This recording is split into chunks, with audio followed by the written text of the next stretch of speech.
Bonjour Hélène, bonjour ma grande sœur. Il est 10 heures du matin, ce mardi 7 avril. Voilà Hélène, j'ai bien reçu tes deux messages ce matin de Docteur Menat et de Santé Corps et Esprit. Et malheureusement, je ne peux pas accéder. Je ne peux pas accéder à leur site pour m'abonner pour toi. Je ne peux pas. C'est pas ces messages. J'ai cherché, j'ai vu s'ils me proposaient, c'est pas le cas. C'est pas le cas. Mais c'est pas grave, Hélène. Sur WhatsApp, tu l'auras. Hélène, et je vais essayer encore. Je vais encore essayer d'avoir, hein, d'accord? Bon, je sais pas si tu as pu visionner par rapport à mes indications d'hier soir, de la nuit dernière. Hein, je t'ai envoyé, si tu as pu y accéder. Hein, je t'ai envoyé une vidéo. Hélène, le plus urgent actuellement, c'est que je viens de recevoir, il y a un quart d'heure, un coup de téléphone d'une dame sur WhatsApp, justement. Sur WhatsApp. Cette dame s'appelle Madame Merly Mélissa. Elle est ergothérapeute et elle me téléphone, voilà, en me disant, voilà, j'ai eu votre numéro par votre frère Émile. Et votre sœur est hospitalisée à l'hôpital Saint-Éloi. Et voilà, on voulait savoir pour son avenir, bon, ben, que faire, etc. En gériatrie. En gériatrie,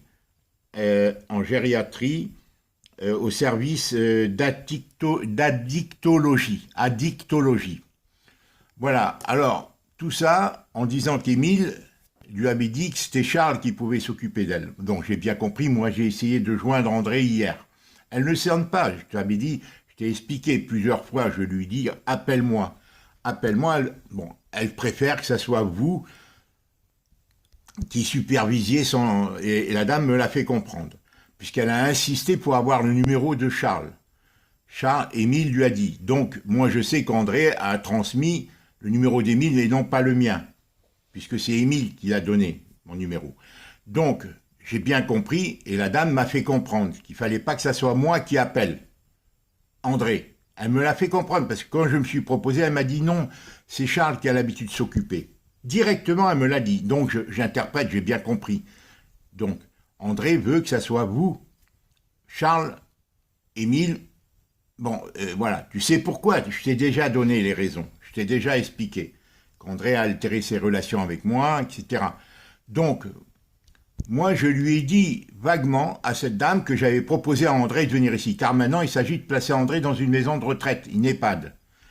Donc, je lui ai dit que je lui avais proposé, et je lui avais dit à André de venir, car moi, je la sortirai souvent, si elle vient dans une maison de retraite ici. En lui disant que j'habitais à 2 pièces, que je ne pouvais pas loger André.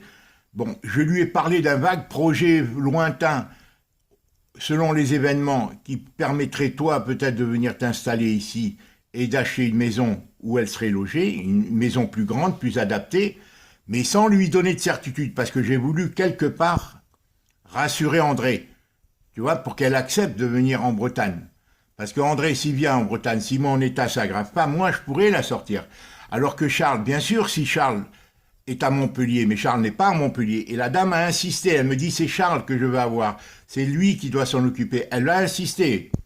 D'ailleurs, bon, je l'ai enregistré, je pourrais te faire écouter, d'accord? Je pourrais te faire écouter la conversation. Je te ferai peut-être une autre vidéo où tu l'entendras, mais c'est pas nécessaire, ça dure un quart d'heure la conversation. Cette dame est très gentille, vraiment très attentionnée.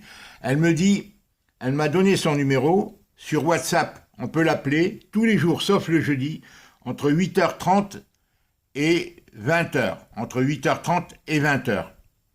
Donc, je t'indiquerai son numéro de téléphone, Hélène, pas sur la vidéo. D'accord? Je t'indiquerai par écrit. Hein? D'accord?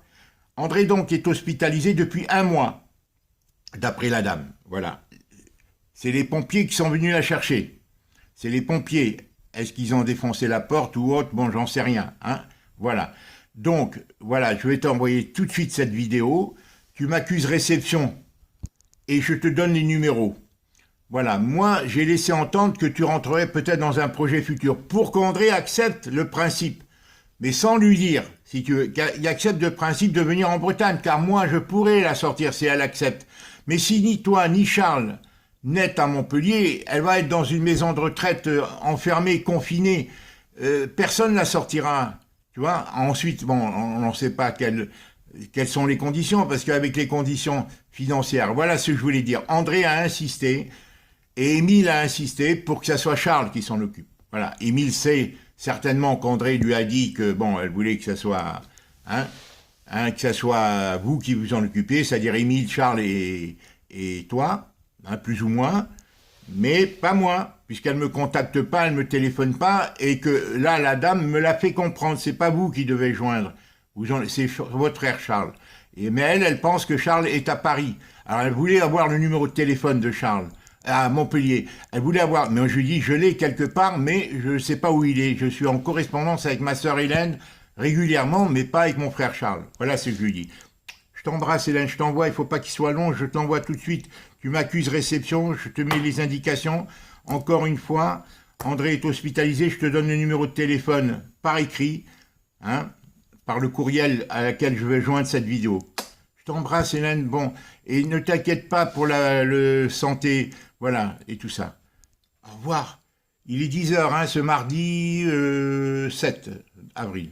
Voilà les choses, et là on se tient au courant. Merci. Au revoir.